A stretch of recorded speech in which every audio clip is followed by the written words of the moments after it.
ये देखिए आप लोगों का जो चार्ट सामने दिख रहा है ये है मॉडर्न पीरियोडिक टेबल का एक छोटा सा अंश। मैंने बीच के अंश को ज्यादा डिटेल्स में नहीं दिखाया है, जो हम जितना भी जरूरत है पढ़ना उतना ही हम लोग देख रहे हैं। तो सबसे पहला जो यहाँ पर आप देखिए, जो ऐसे ऐसे जो लाइन है, हॉरिजॉन्टल लाइन है, ये एक, ये दो, ये तीन, ये चार, टोटल कितनी लाइन है? 7 लाइन्स है। तो ये जो 7 हॉरिजॉन्टल, ये 36 कतारें होती हैं, उन्हें हम लोग क्या कहते हैं? पीरियड्स कहते हैं। तो अगर हमसे पूछा जाए कि पीरियड टेबल में कितने पीरियड्स होते हैं, तो हम लोग कितना बताएंगे? 7 पीरियड्स होते हैं। इसके अलावा और आप देखिए ऊपर से नीचे तक लंबवत कतारें कितनी है? 1 2 ऐसे करते जाएंगे तो यहाँ पर भी आपको दिखेगा, मैंने लाइन्स नहीं दिखाई है। टोटल यहाँ पर नंबरिंग मैंने किया हुआ, देखिए टोटल कितना है? 18 तक है। तो अगर लॉन्ग फॉर्म है, ये मॉडर्न पीरियड टेबल है, इसमें कितने वर्ग कतारें हैं? 18, जिन्हें हम वर्ग कहते हैं या ग्रुप कहते हैं। तो दो चीज याद रखेंगे, ऐसे अगर हम लेफ्ट टू राइट हॉरिजॉन्टल का बात कर रहे हैं तो पीरियड, और ऊपर से नीचे का बात कर रहे हैं तो ग्रुप्स। तो कितने ग्रुप है मॉडर्न पीरियड टेबल में? 18 ग्रुप्स या समूह और 7 पीरियड्स।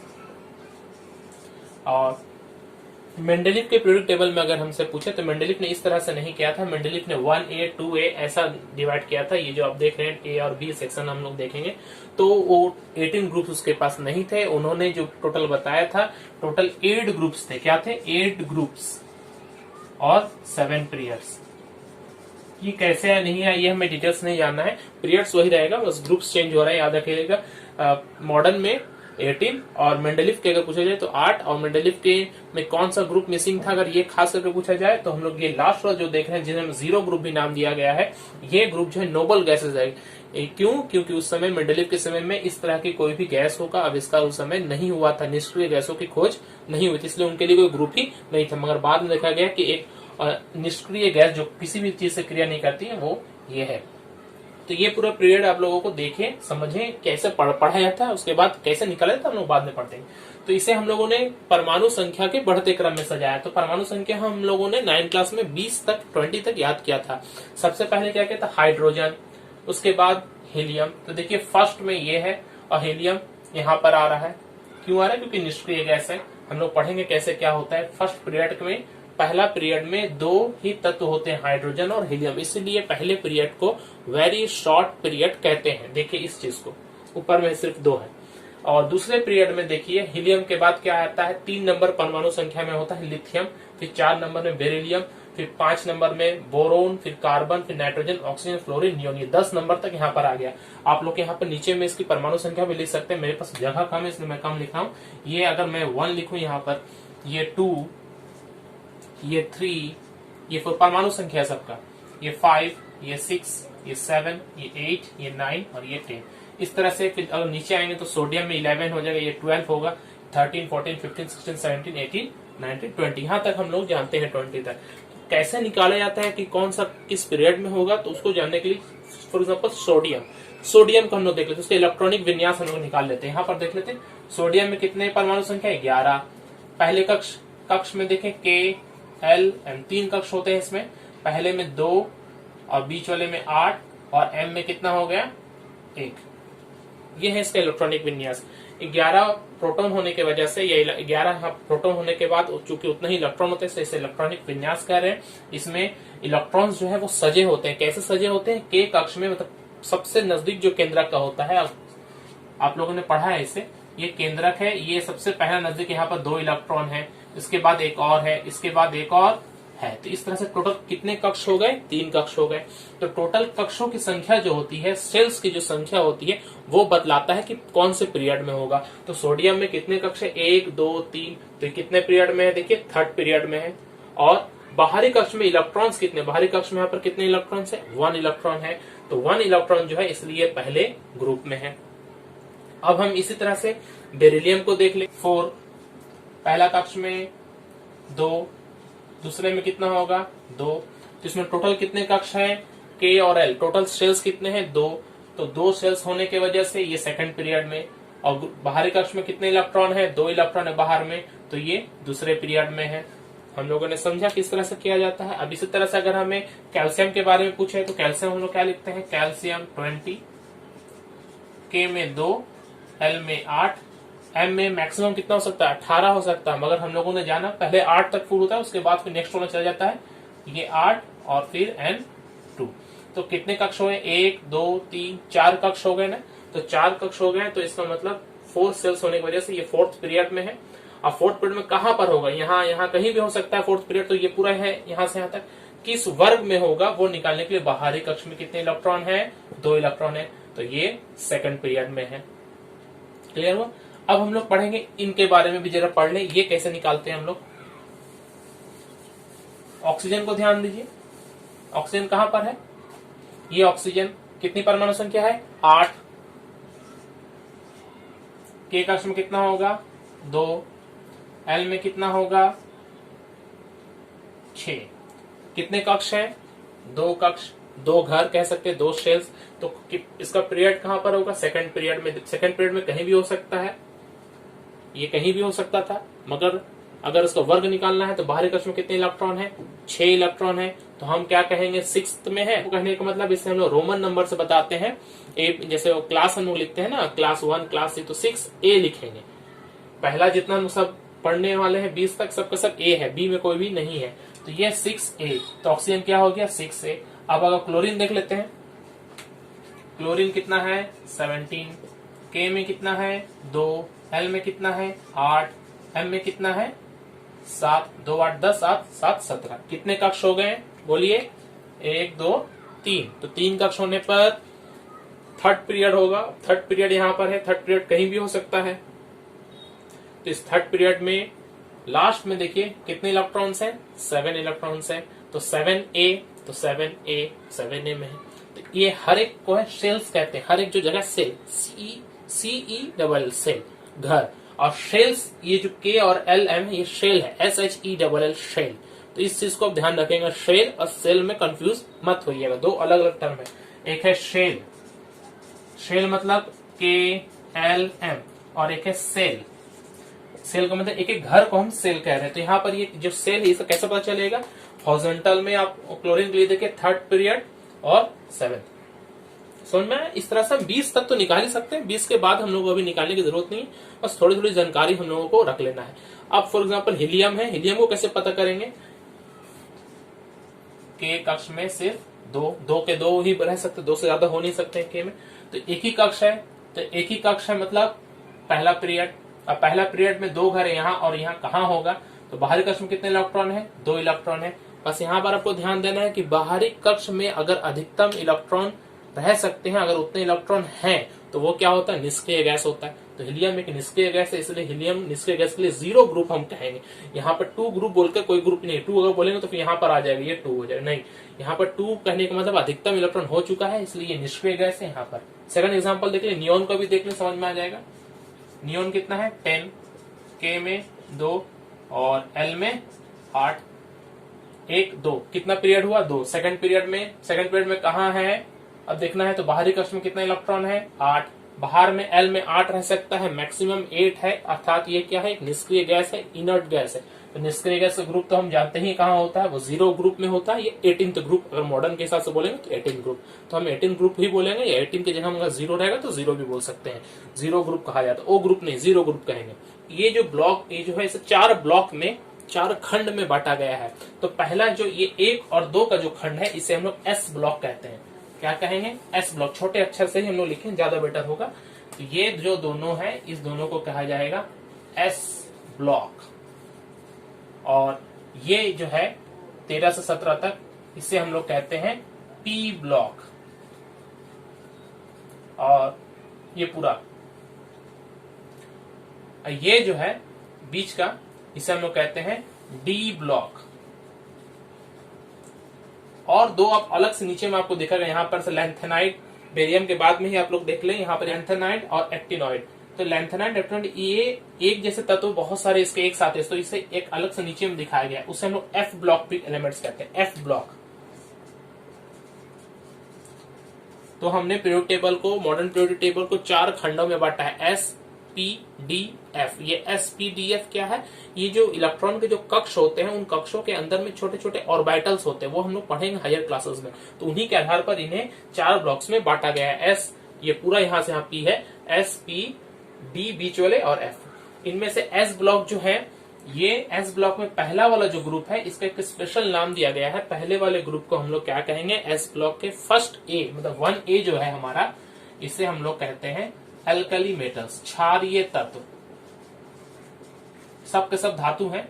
लेफ्ट साइड में जितना है इधर धातु, और इधर जितना हम लोग देखेंगे थोड़ा सा आगे जाकर ऊपर में सब क्या होगा, आधातु। आधातु का मार्केशन करके दिखाएंगे हम लोग। अल्कली मेटल से क्षारीय धातु। और सेकंड ए जो है 2A में जो होता है अल्कालीन अर्थ मेटल्स। अल्कालीन अर्थ मेटल्स, क्योंकि ये पृथ्वी के जो जमीन में सबसे ज्यादा ये तत्व पाए जाते हैं, इसलिए अल्कालीन अर्थ मेटल्स भी से कहा जाता है। और भी यहाँ पर हमें दिखेंगे 3A ये बोरोन से शुरू हुआ इसलिए बोरोन फैमिली कहते हैं। 4A ये कार्बन से शुरू हुआ इसलिए कार्बन फैमिली कहते हैं। और ये नाइट्रोजन फैमिली है, ये ऐसे नाम भी दिया गया है निक्टोजेन। और 6A जो है ऑक्सीजन से शुरू हुआ है, इसे ऑक्सीजन फैमिली भी कह सकते हैं, मगर इसका एक स्पेशल नाम दिया गया चैल्कोजेन। याद रखेंगे चैल्कोजेन। और ये जो बहुत इंपॉर्टेंट है 17 जो लिखा हुआ है यहाँ पे बॉर्डर में, और 7A पुराना के हिसाब से, तो 7A में जो है उसे हेलोजेन कहते हैं। हेलोजेन इसे हम लोग आगे भी पढ़ने वाले हैं। हेलो का मतलब होता है हेल, HAL, हेल का मतलब होता है नमक, और जेन का मतलब होता है उत्पन्न करने वाले। तो ये जितने हैं देखिए, क्लोरीन तो हम जानते हैं सोडियम क्लोराइड में होता है, तो ये नमक उत्पन्न करने वाले। तो जब ये इससे मिलते हैं, पहले वाले अल्कली मेटल्स मिलते हैं, तो नमक उत्पन्न होता है। इनमें से कुछ खाने वाले नमक भी होते हैं, और ऐसे जो हम लोग एसिड बेस में हम लोगों ने पढ़ा है लवण, वो भी हो सकते हैं। तो इनके हेलोजेंस कहते हैं। और ये तो हम लोग जाते हैं निष्क्रिय ग्रुप भी कहते हैं। तो हर एक ग्रुप को स्पेशल कुछ ना कुछ नाम दिया गया। डी ब्लॉक के जितने भी तत्व हैं, यहाँ बहुत सारे तत्व हैं, इन सब तत्व को हम लोग कहते हैं ट्रांजिशन एलिमेंट्स। ट्रांजिशन इसलिए कहते हैं क्योंकि इनसे जो भी लवण या यौगिक बनते हैं वो रंगीन होते हैं, उनका कलर क्या होता है, रंगीन होता है। अब हमारे पास इन तत्वों को याद करने इतना ज्यादा है, इसे हम लोग याद कैसे करते हैं ना, शॉर्ट ट्रिक्स, बहुत सारे ट्रिक्स अवेलेबल है हमारे पास में। तो शॉर्ट ट्रिक्स से, न्यूमोनिक से हमेशा याद रखेंगे। तो पहला जो 1A में जो है, जिसे हम लोगों ने अल्कली मेटल्स बोला, देखिए hydrogen, lithium, sodium, potassium, rubidium, caesium, और ये है फ्रांसियम। ये जो नीचे ऊपर से नीचे, इन सबको हमें याद रखना पड़ेगा, हमें जरूरत पड़ती है। तो सातों तत्व को एक साथ याद रखना पड़ेगा। तो कैसे याद रखेंगे, और सीरियली भी याद रखना है। तो अगर हमसे पूछा जाए कि अल्कली मेटल्स क्या है या उनके नाम बताओ, तो कैसे हम बताएंगे। तो उनको लिए याद करने के लिए हमारे पास शॉर्ट ट्रिक है, उस ट्रिक को याद रखेंगे। देखिए स्पेलिंग पे ध्यान न दें, स्पेलिंग थोड़ा सा जानबूझ के वैसा किया गया ताकि आपको समझ में आए। हलीना की रब से फरियाद, से में मैंने सी से शुरू किया है, से फरियाद। अब यहाँ पर देखिए जो ब्लू लाइन से लिखा गया सब कोई ना कोई तत्व को सिंबल बता रहा है। जैसे सबसे पहले ये hydrogen, Li lithium, Na sodium, K मतलब पोटेशियम, Rb रुबिडियम है यहाँ पर, Cs का मतलब सीजियम, और Fr यहाँ पर है फ्रांसियम। तो ये याद करने का एक आसान तरीका है। क्या हम बोलेंगे, हली नाम की कोई लड़की है तो वो दुआ मांग रही है किसी से, तो रब से, तो हलीना की रब से फरियाद, इस तरह से याद करेंगे। तो hydrogen, lithium, sodium, potassium, rubidium, caesium, francium याद हो गए। अब सेकंड वाले को भी देख लें इस तरह से। सेकंड में क्या है, यहाँ पर बेरिलियम, मैग्नीशियम, कैल्शियम, स्ट्रॉन्सियम, इसे क्या कहते हैं, स्ट्रॉन्सियम कहते हैं। Ba बेरियम, और Ra क्या है, रेडियम। हमने रेडियो एक्टिविटी में पढ़ा है रेडियम। सेकंड देखिए बहुत इंटरेस्टिंग है, पापा की याद आ जाएगी। बेटा मांगे कार स्कूटर, बाप राजी। बहुत इजी है, बेटा मांगे कार स्कूटर, बाप राजी। अगर इसे हम लोग लिख कर याद करें तो कैसे होगा, बेटा Be, ये पहला जो Be है, Be फॉर बेरिलियम, मांगे में Mg को ले लीजिए साथ में, मैग्नीशियम, और Ca मतलब कैल्शियम, और Sr का मतलब हो गया स्ट्रॉन्सियम, और बाप में Ba जो है बेरियम, और Ra जो है रेडियम। तो ये हम लोग ऐसे याद कर सकते हैं। 3A ग्रुप देखिए, बोरोन फैमिली जो है, बोरोन, अल्मुनियम, गैलियम, इंडियम और थैलियम। तो ये जो 5 का जो है, इसे हम लोग कैसे याद रख सकते हैं 3A में, बैगन, आलू, गाजर, इन थैला। बैगन, आलू, गाजर, इन थैला। इसमें से B फॉर क्या है, बोरोन। आलू का A और L ले लीजिए, अल्मुनियम, और गाजर का Ga ले लीजिए, क्या होगा, गैलियम, और इंडियम को In इन हो गया, थैला में T और L ले लीजिए, थैलियम हो जाएगा। तो इस तरह से हम लोग 3A ग्रुप या बोरोन फैमिली को भी याद कर सकते हैं। ठीक है। 7A जिसे हम लोग हेलोजेंस कहते हैं, फ्लोरीन, क्लोरीन, ब्रोमीन, आयोडीन, एस्टाटाइन। यहाँ पर टोटल देखिए 5 हेलोजेंस है, फ्लोरीन, क्लोरीन, ब्रोमीन, आयोडीन और एस्टाटाइन। इन्हें सीरियली कैसे याद रखेंगे, तो इसके लिए जो न्यूमोनिक है, फिर कल को सी से लिखा गया, कल बाहर आई आंटी, फिर कल बाहर आई आंटी, फिर में एफ हो गया फ्लोरीन के लिए, CAl में Cl हो गया क्लोरीन के लिए, अब ब्रोमीन में Br हो गया, I फॉर आयोडीन और AT फॉर एस्टाटाइन। तो इस हिसाब से हम लोगों ने देखा, जो हमें बहुत इंपॉर्टेंट है, ये हम लोग याद कर सकते हैं। तो सबसे पहले हम लोगों ने पढ़ा फर्स्ट ग्रुप में क्या पढ़ा, हम रिवीजन कर लेते हैं। फर्स्ट ग्रुप में हम लोगों ने पढ़ा जो एल्कली मेटल्स होता है, hydrogen, lithium, sodium, potassium, rubidium, caesium, francium. कैसे याद रखेंगे, हेलिना की रब से फरियाद। सेकंड ग्रुप जिन्हें हम एल्कालाइन अर्थ मेटल्स भी कहते हैं। क्यों अर्थ मेटल्स कहते हैं, क्योंकि ये पृथ्वी में बहुत ज्यादा जमीन पे पाए जाते हैं यौगिक के रूप में। तो उसे हम लोगों ने पढ़ा बेरिलियम, मैग्नीशियम, कैल्शियम, स्ट्रॉन्सियम और बेरियम। ये बेरिलियम है और वो बेरियम है, दोनों में फर्क देखिए, BE और BA। तो इसे हम लोग याद करने के लिए क्या क्या, बेटा मांगे कार, स्कूटर, बाप राजी, राजी में RA फॉर रेडियम होता है।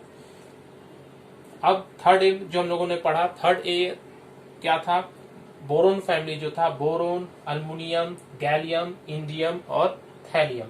तो इसे हम लोग शॉर्ट में याद करने के लिए क्या बोलते हैं, बैगन, आलू, गाजर इन थैला। 7A हेलोजेंस को अभी हम लोगों ने पढ़ा, फ्लोरीन, क्लोरीन, ब्रोमीन, आयोडीन और एस्टाटाइन। फिर कल बाहर आई आंटी, बहुत फनी भी है और आराम से आप याद इसे कर सकते हैं।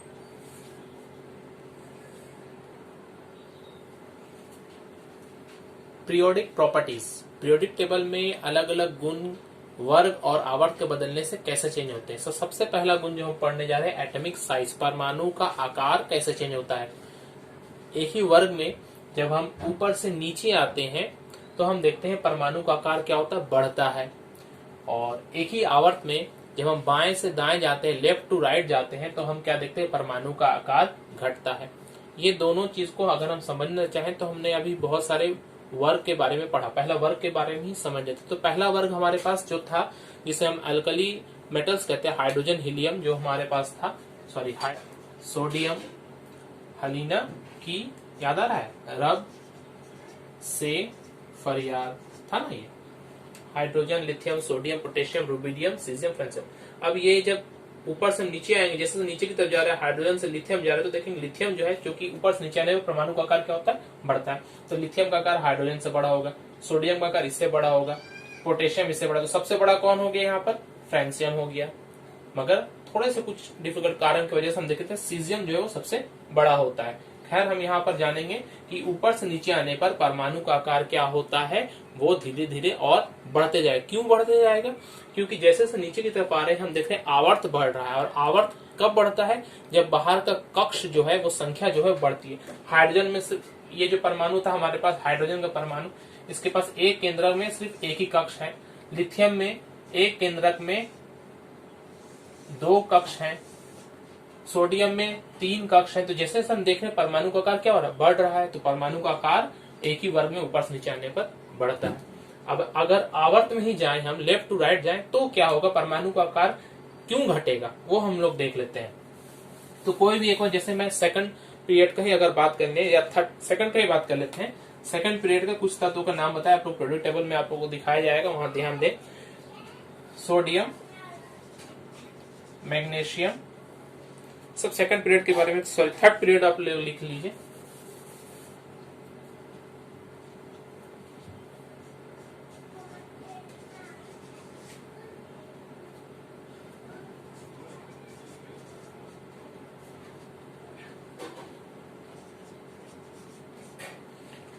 थर्ड पीरियड में 4 तत्वों को मैंने लिखा है, सोडियम, मैग्नीशियम, एल्युमिनियम, सिलिकॉन। ये थर्ड पीरियड के हैं। तो इन तत्वों में कौन बड़ा है कौन छोटा है हमें कैसे पता चलेगा। तो जब हम लेफ्ट से राइट जाएंगे तो हम क्या देखेंगे, सोडियम जो है इनकी तुलना में सबसे बड़ा सोडियम है। सोडियम से थोड़ा छोटा मैग्नीशियम है, उससे छोटा एल्युमिनियम है, उससे बहुत छोटा कौन है, सिलिकॉन है। तो हम जैसे आगे की तरफ जा रहे हैं, मतलब हमारा वर्ग बढ़ रहा है। एक ही आवर्त में जब वर्ग की संख्या बढ़ती है तो हम क्या देखते हैं, परमाणु का आकार घटता है। अब क्यों घटता है, कारण क्या है, तो इन सब में देखिए कक्ष की संख्या तो बराबर है। सोडियम में अगर हम देखें तो थर्ड पीरियड में है, तो इसमें 3, 1, 2, 3 पीरियड, मैग्नीशियम में भी 3, एल्युमिनियम में भी 3, सिलिकॉन में भी 3। फिर घट क्यों रहा है?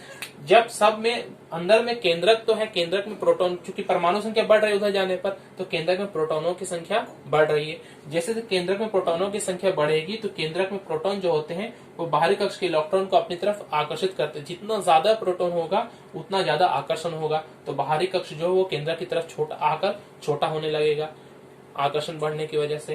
तो इसलिए देखते हैं जैसे हम उधर की तरफ जाते हैं तो ये आकर्षण बढ़ते जाता है और परमाणु का आकार छोटा होता जाता है। जैसे लास्ट में हम अगर निष्क्रिय गैस में पहुंचेंगे तो निष्क्रिय गैस में ये आकर्षण जो है ये काम नहीं कर पाता है, तो वो सबसे बड़ा हो जाता है। तो किसी वर्ग में अगर निष्क्रिय गैस को छोड़ दें, किसी आवर्त में निष्क्रिय गैस को छोड़ दें तो लेफ्ट टू राइट जाएंगे तो परमाणु का आकार धीरे धीरे क्या होगा, घटते जाएगा, और ऊपर से नीचे आएंगे तो क्या होगा, बढ़ते जाएगा। तो इस चीज को ख्याल रखेंगे। सबसे इंपॉर्टेंट एटॉमिक साइज अगर समझेंगे तो बाकी सब हमें समझ में आ जाएगी।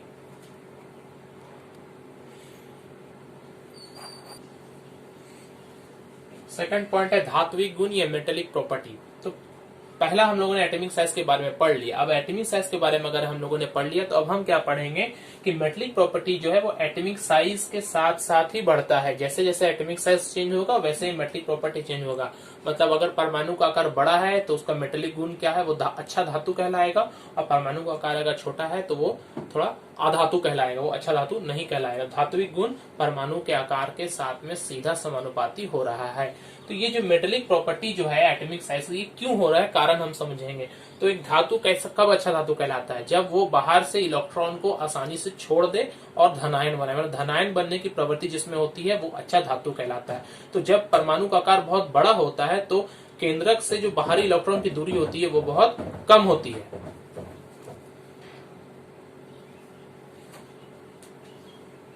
परमाणु का आकार जब बड़ा होता है तो बाहरी कक्ष के जो इलेक्ट्रॉन है उसकी दूरी केंद्रक से जो अधिक होने के कारण उस पर आकर्षण बहुत कम काम करता है, और आकर्षण अगर कम काम करेगा तो आसानी से बाहर निकल सकेगा। इसलिए बड़े जो परमाणु होते हैं उनकी मेटेलिक प्रॉपर्टी क्या होती है, बहुत अच्छी होती है। तो हम लोगों ने देखा था एक ही वर्ग में ऊपर से नीचे जब हम आ रहे थे तो परमाणु का आकार बढ़ रहा था, अर्थात मेटेलिक प्रॉपर्टी भी क्या होगा, बढ़ेगा। तो फर्स्ट ग्रुप में जो हम लोगों ने देखा था, फिर से याद कीजिए, फर्स्ट ग्रुप क्या था, हली ना की रब से फरियाद, याद हो गया। तो फर्स्ट ग्रुप में हाइड्रोजन को छोड़ दे, ये तो अधातु होता है, इसके बाद में हम लोग डिस्कस करेंगे।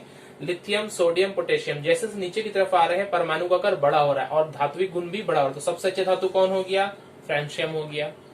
ठीक है, तो ये जैसे से नीचे की तरफ आएंगे तो धात्विक गुण बढ़ेगा। ठीक इसी प्रकार अगर हम लेफ्ट टू राइट, अभी हम लोगों ने थर्ड पीरियड में गए तो सोडियम के बाद मैग्नीशियम, मैग्नीशियम के बाद अल्युमिनियम, सिलिकॉन, ये हम लोगों ने देखा। तो सोडियम, मैग्नीशियम, अल्युमिनियम, सिलिकॉन, ये थर्ड पीरियड में था। तो अगर हम इधर से जाते हैं तो क्या धात्विक गुण घटेगा, क्योंकि परमाणु का आकार क्या हो रहा है, घट रहा है। तो सोडियम, इन दोनों की तुलना में सोडियम अच्छा धातु है, मैग्नीशियम उससे कम, अल्युमिनियम उससे कम, सिलिकॉन उससे कम। सिलिकॉन तो असल में ये क्या है, एक तरह का उप धातु कहलाता है, मेटालॉइड्स कहलाता है। और उसके बाद की जितनी भी यहाँ हम लोग तत्व देखेंगे सिलिकॉन के बाद में, जैसे नाइट्रोजन, सिलिकॉन के बाद में सॉरी फास्फोरस, क्लोरीन, ये सब क्या है, आधातु कहलाएंगे। ठीक है, तो हम लोग क्या देख रहे हैं यहाँ पर, धात्विक गुण ऊपर से नीचे आने पर बढ़ रहा है और लेफ्ट टू राइट जाने पर एक ही आवर्त में घट रहा है।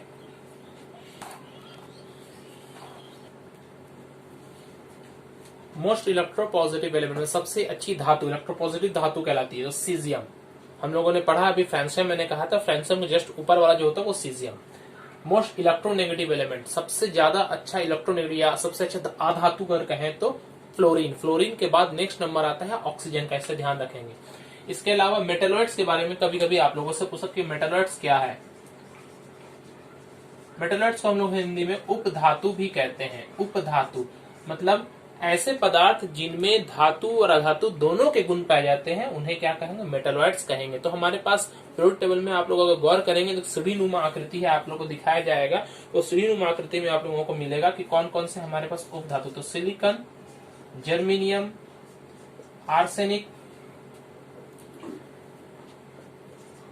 Antimony, bismuth. तो ये खास करके हमारे पास जो उपधातु हैं, 5 उपधातु हम लोग नाम याद रखेंगे, सिलिकॉन, जर्मेनियम, आर्सेनिक और बिस्मथ, एंटीमनी, बिस्मथ। ये देखिएगा एक सीढ़ी के रूप में सजा हुआ पीरियोडिक टेबल में, ऐसे इस हिसाब से वो सजा हुआ आपको दिखाया जाएगा पीरियोडिक टेबल अच्छे से डिटेल से। तो ये सिलिकॉन, जर्मेनियम, आर्सेनिक और बिस्मथ सॉरी ये बिस्मथ और ये एंटीमनी। तो ये हम लोग इस तरह से याद कर सकते हैं।